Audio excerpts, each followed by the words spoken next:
എമ്പുരാൻ ഉയർത്തിവിട്ട രാഷ്ട്രീയ വിവാദത്തിനിടയിൽ കേട്ട ഏറ്റവും ഗംഭീരമായ എന്ന് വെച്ചാൽ ഈ ജെൻസി യങ് ജനറേഷനിൽ നിന്ന് കേട്ട ഏറ്റവും ഗംഭീരമായൊരു പ്രതികരണം ഈ വേടൻ എന്ന പേരിൽ ഉള്ള ഒരു റാപ്പറുണ്ട്, റാപ്പ് സോങ്ങറുണ്ട്. അദ്ദേഹത്തിൽ നിന്ന് കേട്ട ഒരു പ്രതികരണമാണ് ഏറ്റവും ഗംഭീരമായി തോന്നിയത്.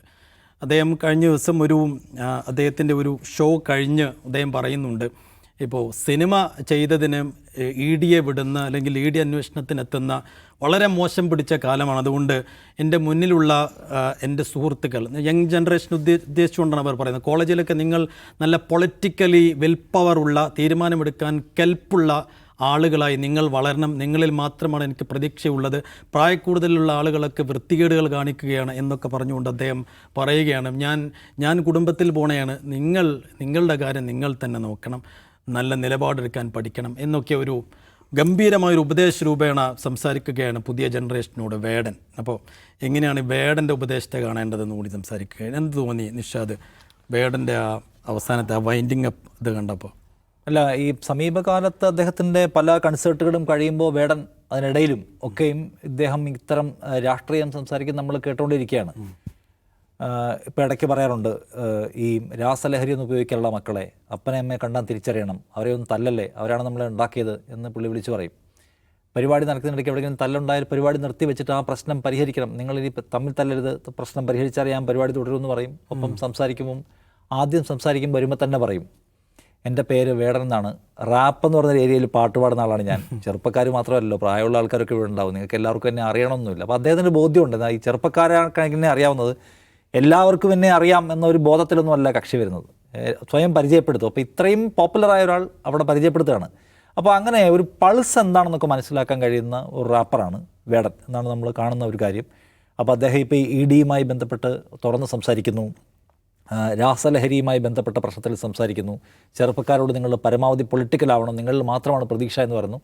അത് പരമാവധി ഇടങ്ങളിൽ നിന്ന് ഉയർന്നു കേൾക്കേണ്ടതാണ്. പൊതുവേ കലാകാരന്മാർ വെച്ച് ഈ പറയുന്ന സോക്കോൾട്ട് സിനിമക്കാർ അല്ലെങ്കിൽ പ്രധാനപ്പെട്ട പെർഫോമേഴ്സ് ഇവർ തമ്മിൽ രാഷ്ട്രീയം പറയാതിരിക്കാനാണ് ശ്രദ്ധിക്കുക. കാരണം അത് അവരുടെ ഫാൻ ബേസിനെ ബാധിക്കും, സർക്കാരുകളുമായിട്ടുള്ള അധികാര രാഷ്ട്രീയമായിട്ടുള്ള അവരുടെ ബന്ധത്തെ ബാധിക്കുന്നുണ്ട്. പരമാവധി സംസാരിക്കാതിരിക്കും. അത് പൊതുവേ കലാകാരന്മാർ കീപ്പ് ചെയ്ത് പോകുന്ന, മെയിൻറ്റെയിൻ ചെയ്തു വരുന്ന ഒരു സംസ്കാരം അതാണ്.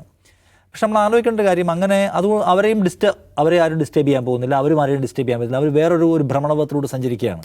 പക്ഷെ നോക്കൂ, ഇപ്പോൾ ആ കാലം അവസാനിച്ചു കഴിഞ്ഞിരിക്കുന്നു, എല്ലാവരും വേട്ടയാടപ്പെടുകയാണ്. അവരെ വേട്ടയാടിയപ്പോൾ ഞാൻ മൗനിയായിരുന്നു, എന്നെ വേട്ടയാടാൻ വന്നപ്പോൾ ആരും ഉണ്ടായിരുന്നില്ല ചോദിക്കാമെന്നുള്ള വിഖ്യാത വാചകം ഓർമ്മയുണ്ടല്ലോ. അപ്പോൾ കലാകാരന്മാർ തന്നെയും അവർ ചെയ്യുന്ന പണിയുടെ പേരിൽ ഭരണകൂടത്താൽ വേട്ടയാടപ്പെടുന്ന ഒരു സവിശേഷ സന്ദർഭമാണ്. അപ്പോൾ എന്ത് സംഭവിക്കണം? എല്ലാവർക്കും സംസാരിക്കേണ്ട അടിയന്തര ബാധ്യതയുള്ളൊരു സാഹചര്യം രൂപപ്പെട്ടു വന്നിരിക്കുകയാണ്. അവിടെയും കൂടി കലാകാരന്മാർ നിശബ്ദരായിരുന്നാൽ പിന്നെ ആര് സംസാരിക്കും?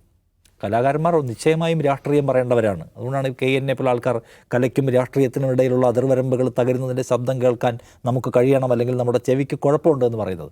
കാരണം ഇത് രണ്ടിനും വേർതിരിവുകളില്ല ഒരർത്ഥത്തിൽ, പക്ഷേ വേർതിരിവ് ഇവർ കീപ്പ് ചെയ്ത് പോന്നിരുന്നു. പക്ഷേ ആ വേർതിരിവ് അവസാനിപ്പിക്കേണ്ട സമയമാണ്. സിനിമ വേട്ടയാടപ്പെടുകയാണ്. സിനിമയുടെ കണ്ടന്റ് എന്തായിരിക്കണമെന്ന് ഭരണകൂടം പറയാതെ പറയുകയാണ്. ഇഷ്ടമില്ലാത്തത് വന്നാൽ വേട്ടയാടി വീഴ്ത്താൻ കഴിയുന്ന ഭരണകൂടത്തിൻ്റെ കിങ്കരന്മാർ തെരുവിലിറങ്ങി ഒച്ച വയ്ക്കുകയാണ്. അപ്പോൾ എല്ലാവരും പറയണ്ടേ? ആ ബാധ്യതയിലേക്ക് വേടനെ പോലെ ഒരാൾ വരുന്നത് ശുഭകരമായ കാര്യമാണ്. കാരണം അയാൾ അത്രയും ഒരു ഇൻഫ്ലുവൻസറാണ്. കേരളത്തിൽ പല ഇൻഫ്ലുവൻസർമാരും എന്തൊക്കെയാണ് പറഞ്ഞുകൊണ്ടിരിക്കുന്നത് നമുക്കറിയാം. അവർ പല ആൾക്കാരും ഈ പറയുന്ന ഓൺലൈൻ ഗെയിമിംഗ് ആപ്പുകളെ പോലുള്ള വൃത്തികേടുകൾ പ്രോത്സാഹിപ്പിച്ചുകൊണ്ടിരിക്കുമ്പോൾ താൻ പറയേണ്ടത്, തൻ്റെ പോപ്പുലാരിറ്റി ഉണ്ട്, താൻ നിർവഹിക്കേണ്ട രാഷ്ട്രീയം ഉണ്ടെന്നൊരാൾ മനസ്സിലാക്കുന്നത് മികച്ച കാര്യമാണെന്ന് എനിക്ക് തോന്നുന്നു. എല്ലാവരും ഭയപ്പെടുന്ന കാലത്ത് ചില ആളുകൾ സത്യം പറയാൻ തയ്യാറായിട്ടെ, അത് ചില ആളുകളെ സ്വാധീനിക്കട്ടെ. ഇപ്പോൾ വേടൻ്റെ കാര്യത്തിൽ വേടൻ ഉണ്ടാക്കുന്ന പാട്ടുകൾക്കകത്ത് പോലും അത് കേവലമായിട്ടുള്ള എൻ്റർടൈൻമെൻറ്റോ അല്ലെങ്കിൽ അനാവശ്യമായിട്ടുള്ള വയലൻസ് ഒന്നുമല്ല. അതിനപ്പുറത്തേക്ക് എന്താണ് ഇന്ത്യൻ ജാതി രാഷ്ട്രീയം, എന്താണ് ഈ പറയുന്ന മനുഷ്യരെ ജാതിയുടെ തട്ടുകളാക്കി തിരിക്കുമ്പോൾ ഒരു സമൂഹം ദീർഘകാലം അനുഭവിച്ചതെന്താണ്, അനുഭവിക്കുന്നത് എന്താണ് എന്ന കാര്യമൊക്കെ പറയാൻ പൊളിറ്റിക്കൽ എഡ്യൂക്കേഷൻ പ്രോസസ്സിൻ്റെ ഭാഗമായിട്ട് കൂടിയാണ് അദ്ദേഹത്തിൻ്റെ പാട്ടുകളുടെ എഴുത്ത് എന്നത് പ്രത്യേകം കണ്ടായിരുന്നു. അപ്പോൾ അതുകൊണ്ട് അയാളുടെ ദൗത്യം ശരിയായിട്ട് നിർവഹിക്കുന്നുണ്ടാണ്. ഭയപ്പെടാതെ സംസാരിക്കുക. ഇപ്പം കഴിഞ്ഞ ദിവസം ടിനി ടോം ഒരു പരിപാടി ഉദ്ഘാടനം ചെയ്ത് സംസാരിക്കുമ്പോൾ സുരേഷ് ഗോപിയുടെ ഒരു പോർഷൻ അദ്ദേഹം തൃശ്ശൂർ എനിക്ക് വേണം, ഞാനത് എടുക്കുകയാണ് എന്ന് പറഞ്ഞു. എന്നിട്ട് സുരേഷ് ഗോപി ഇപ്പം എന്താണ് പറയുന്നത്? ആരാ നിങ്ങൾ, എന്താ നിങ്ങളത്? ഈ രണ്ട് കാര്യവും അദ്ദേഹം ഒരു പരിപാടിയിൽ പ്രസംഗിച്ച് പോകവേ ഇടയിൽ വെച്ച് അനുകരിച്ചു. ഈ ഭാഗം മാത്രം കട്ട് ചെയ്ത് പുറത്തു വന്നു. അപ്പോൾ സുരേഷ് ഗോപി ഫാൻസ് ബഹളം വെച്ചു. അപ്പോൾ ഈ ടിനി ടോം വന്ന് സമസ്താപരാധം പൊറുക്കണമെന്ന മട്ടിൽ പറയുകയാണ്, ഞാനൊരു ദീർഘപ്രസംഗത്തിനിടയിൽ പറഞ്ഞു പോയതാണ്, എന്നോട് പൊറുക്കണമെന്ന മട്ടിൽ. ഈ ഭയപ്പാടാണ്. എന്തിനാണ് ഭയപ്പെടുന്നത്? ടിനി ടോം ഒരു കലാകാരനാണ്. ആ കലാകാരത്തിൻ്റെ ഭാഗമായിട്ട് അദ്ദേഹം പലരെയും അനുകരിക്കും, ആരെയും ആക്ഷേപിച്ചൊന്നുമില്ലല്ലോ. സുരേഷ് ഗോപിയുടെ 2 സൗണ്ട് ബൈറ്റുകളെ അദ്ദേഹം ഇമിറ്റേറ്റ് ചെയ്യുകയാണ്. അതാണ് എൻ്റെ പണി എന്നല്ലേ പറയേണ്ടത്. അത് പറയാൻ പോലും മനുഷ്യരെ ഭയപ്പെടുത്തുകയാണ്. ഇപ്പോൾ ടിനി ടോം ഭയപ്പെടുകയാണ്. എന്തിന്? സുരേഷ് ഗോപി ഫാൻസിൻ്റെ ബഹളം കണ്ടിട്ട്. IG-യുടെ തൊപ്പി പുറയിൽ വെച്ചായിരുന്നു കമ്മീഷണർ സിനിമ പുറത്തിറങ്ങിയപ്പോൾ ഈ സുരേഷ് ഗോപിയുടെ സഞ്ചാരം ഒന്ന് വെളിപ്പെടുത്തിയല്ലോ കഴിഞ്ഞ ദിവസം മന്ത്രി KB ഗണേഷ് കുമാറിൻ്റെ വീട്ടിലേക്ക് രാവിലെ BJP മാർച്ചായിരുന്നു. ആ സത്യം തുറന്നു പറഞ്ഞിരുന്നു. നാണം കെടുത്തുന്നോ ഞങ്ങളുടെ കേന്ദ്രമന്ത്രി എന്ന് പറഞ്ഞിട്ട്. അപ്പോൾ ഒരു കാര്യവും പറയാൻ കഴിയാത്ത വിധം എല്ലാവരെയും ഭീഷണിപ്പെടുത്തി എല്ലാവരെയും ഭയപ്പെടുത്തുകയാണ്. ഇപ്പോൾ നമുക്കറിയാമല്ലോ, എമ്പുരാൻ സിനിമയുമായി ബന്ധപ്പെട്ട തലങ്ങും വിലങ്ങും റെയ്ഡും അല്ലെങ്കിൽ നോട്ടീസും ഭയപ്പെടുത്തലുമാണ്. ഇനി എമ്പുരാൻ 3-ക്ക് ഫണ്ടിറക്കാൻ ഒരാളും ബാക്കി ഉണ്ടാവരുതെന്ന് സന്ദേശം കൊടുക്കുകയാണ്. അപ്പോൾ അതെല്ലാവർക്കും പറയാനുള്ള ബാധ്യതയുണ്ട്. എത്ര പേർ ഈ റെയ്ഡിൽ, ഈ ആക്രമണത്തിൽ പൃഥ്വിരാജിനെ പിന്തുണച്ചു, മോഹൻലാലിനെ പിന്തുണച്ചു, അല്ലെങ്കിൽ അതിൻ്റെ ഫണ്ടറായിട്ടുള്ള ഗോകുലം ഗോപാലിനെ പിന്തുണച്ചു? ചോദ്യം ഇവിടെ ഉണ്ടല്ലോ.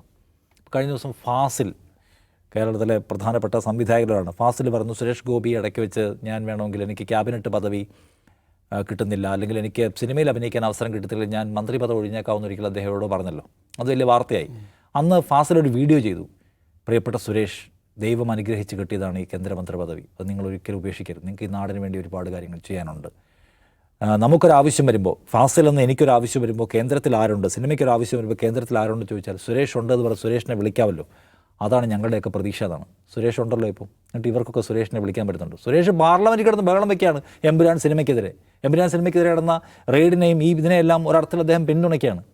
അപ്പോൾ രാഷ്ട്രീയമായി നമുക്ക് എന്തൊക്കെ പണി എവിടെ നിന്നൊക്കെ വരുന്നുണ്ട്. നമ്മൾ ഈ സുരേഷ് ഗോപിയെ പുകഴ്ത്തിക്കൊണ്ട് അദ്ദേഹം സാധാരണ വീഡിയോയും ചെയ്യാത്തതാണ്. അദ്ദേഹം ഫാസിൽ ചെയ്ത വീഡിയോ ഗുണപ്പെട്ടോ സിനിമയ്ക്ക്? അതോ സുരേഷിൻ്റെ നേതൃത്വത്തിൽ, സുരേഷിൻ്റെ ഫാൻസിൻ്റെ നേതൃത്വത്തിൽ, സുരേഷിൻ്റെ ബോസിൻ്റെ നേതൃത്വത്തിലുള്ള ആളുകൾ സിനിമയെ വേട്ടയാടുകയാണോ എന്നത് കാണേണ്ട കാര്യമാണ്. അതുകൊണ്ട് നമ്മൾ എന്താണ് എക്സ്പീരിയൻസ് ചെയ്തുകൊണ്ടിരിക്കുന്നത്, നമുക്ക് എന്താണ് അനുഭവിക്കേണ്ടി വരുന്നത്, നമ്മുടെ നാട് എവിടെയാണെന്ന് പറയാൻ എല്ലാവർക്കുമുള്ള ബാധ്യത ഏതെങ്കിലും വിധത്തിൽ എല്ലാ മനുഷ്യരും നിർവഹിക്കട്ടെ. അങ്ങനെ നമുക്കിതിനെ പ്രതിരോധിക്കാൻ പറ്റൂ. അത് മനസ്സിലാക്കുന്നതിൻ്റെ കൂട്ടത്തിൽ കൂടുതൽ ആളുകൾ വരട്ടെ എന്നാണ് ഞാൻ പറയുക. ശരി, അജിംസ്, വേടൻ പറഞ്ഞത് കേട്ടപ്പോൾ എന്ത് തോന്നി? എനിക്കതങ്ങനെ പറയേണ്ടതില്ലായിരുന്നു തോന്നി. കാരണം ഈ റാപ്പ് എന്ന് പറയുന്ന കലാരൂപം തന്നെ രാഷ്ട്രീയം പറയാൻ വേണ്ടി ആളുണ്ടാക്കിയതാണ്. 70s അവസാനം അമേരിക്കയിലേക്കാണ് അത് തുടങ്ങുന്നത്. ഈ ആഫ്രോ വംശജരായിട്ടുള്ള ആളുകൾ തുടങ്ങിയ സാധനമാണത്. വളരെ സിമ്പിളായ വാക്കുകൾ, അതായത് ഗദ്യത്തിൻ്റെ മാതൃകയിലുള്ള വാക്കുകൾ ഒരു താളത്തിൽ അങ്ങ് പറയുക. അത് പാട്ടാണോ എന്ന് പോലും നമുക്കറിയില്ല. പക്ഷേ വളരെ മൂർച്ചയുള്ള രാഷ്ട്രീയ സ്റ്റേറ്റ്മെൻറ്റ്സ് ആണ് റാപ്പ് എന്ന് പറയുന്നത്. അതിനുവേണ്ടി തന്നെ ഉണ്ടാക്കിയതാണ്. പിന്നീട് അത് എന്താണ് ഈ പറയുന്ന എൻ്റർടൈൻമെൻറ്റ് വാല്യൂ കൂട്ടിയ അങ്ങനെ ആ രീതിയിലേക്ക് മാറിയിട്ടുണ്ട്. എങ്കിൽ പോലും അതിൻ്റെ യഥാർത്ഥ ഉദ്ദേശം തന്നെ റാപ്പാണ്. റാപ്പ് അമേരിക്കയിൽ മാത്രമല്ല, ലോകത്തെല്ലായിടത്തും ആ ഒരു കലാരൂപം പടർന്നു പിടിച്ചു. അതിൻ്റെ കാരണം അതിൻ്റെ ജനകീയതയാണ്. ആർക്ക് അവിടെ വന്ന് നിൽക്കുന്ന ആർക്കും അത് മനസ്സിലാവും. മറ്റേ വിക്ലംബിതമായ പദാവലികളൊന്നും ഇല്ല അതിൽ. വളരെ സിമ്പിളായ വാക്കുകളാണല്ലോ. മലയാളമാണെങ്കിലും ഏത് ഭാഷയാണല്ലോ അതിൽ ഉപയോഗിക്കുന്നത്, സിമ്പിളായ ജനങ്ങൾ സംസാരിക്കുന്ന ഭാഷയിലാണത് സംസാരിക്കുന്നത്. അപ്പോൾ സിനിമ എടുക്കുന്നതിന് ED റെയ്ഡ് നടക്കുന്നു എന്ന് അദ്ദേഹത്തിനൊരു പാട്ടുണ്ടാക്കിയാൽ അത് കുറേ കൂടി കമ്മ്യൂണിക്കേറ്റീവ് ആകുമായിരുന്നു, ആളുകൾ കൂടുതൽ സ്വാധീനിക്കുമായിരുന്നു എനിക്ക് തോന്നുന്നത്. അപ്പോൾ രാഷ്ട്രീയം പറയേണ്ട കലാരൂപമായ റാപ്പ് അവതരിപ്പിക്കുന്ന വേടൻ, അദ്ദേഹത്തിൻ്റെ ഒട്ടുമിക്ക പാട്ടുകളും അങ്ങനെ തന്നെയാണ്. വിയർപ്പ് തുന്നിയിട്ട കുപ്പായം എന്ന വാക്കിനോളം സിംബോളിക്കായിട്ടുള്ള അത്രയും രാഷ്ട്രീയം മുഴങ്ങുന്ന ഒരു വേറൊരു വാക്ക് സേഫ് കേട്ടിട്ടുണ്ടോ? ഒരു ക്ലാസ് സ്ട്രഗിളിൻ്റെ ഒരു ഫീൽ അതിൽ വരുന്നുണ്ട്. അപ്പോൾ അങ്ങനെ എഴുതാൻ കഴിയുന്ന ഒരാളാണ് അദ്ദേഹം. അതിൽ ഒരു കൺസെർട്ടിനിടയ്ക്ക് യുവാക്കളെ അദ്ദേഹം അതല്ലാതെ പ്രസംഗത്തിലൂടെ ഉത്ബോധിപ്പിക്കേണ്ടതുണ്ട് എന്നെനിക്ക് തോന്നിയിട്ടില്ല. അദ്ദേഹത്തിന് അത് പാട്ടിലൂടെ നിർവഹിക്കാവുന്നതേ ഉള്ളൂ എന്നാണ് എനിക്ക് തോന്നിയത്. ശരി.